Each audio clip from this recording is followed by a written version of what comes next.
अभ्यास 5043 60 शब्द प्रति मिनट। यस। माननीय सभापति महोदय,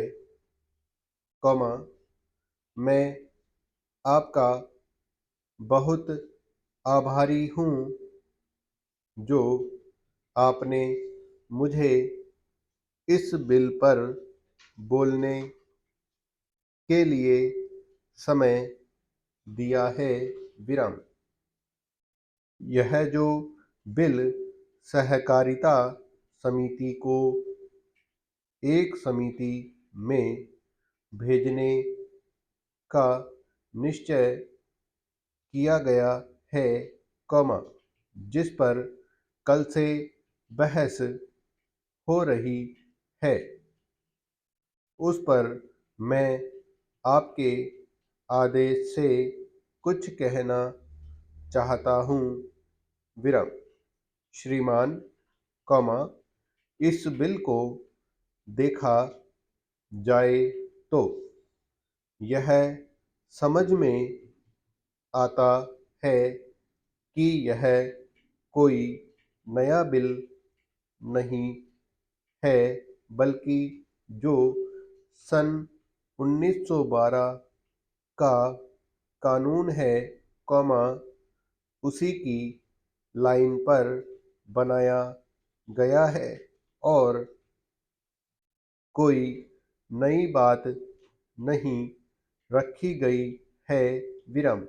श्रीमान, इसमें सहकारी खेती की बात रखी गई है। विराम। अगर यह कहा जाए कि यह कोई नई बात नहीं है तो गलत नहीं होगा। विराम। जहाँ तक सहकारी खेती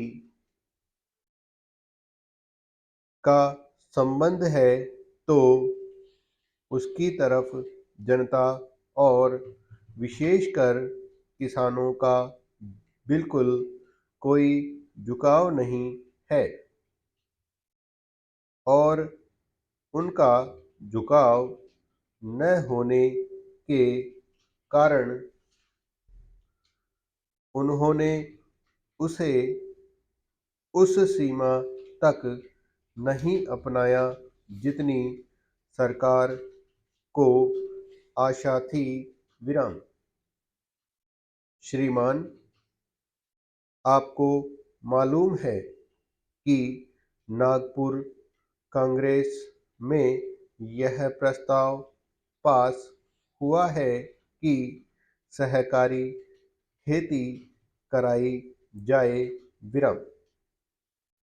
पूरे देश में इस समय इसका जोर चल रहा है और इसको लाने के लिए न मालूम इसके कितने रूप रखे गए हैं। विराम। यह कहा गया है कि इसके अंदर कोई जोर नहीं है। विराम। अभी एक माननीय सदस्य कह रहे थे कि राजनीतिक पार्टी के लोग यहाँ पर सहकारिता के संबंध में कुछ कहते हैं और बाहर किसानों से कुछ और ही कहते हैं। विराम। वे किसी से यह भी कहते हैं कि तुम्हारी जमीन छिन जाएगी। विराम।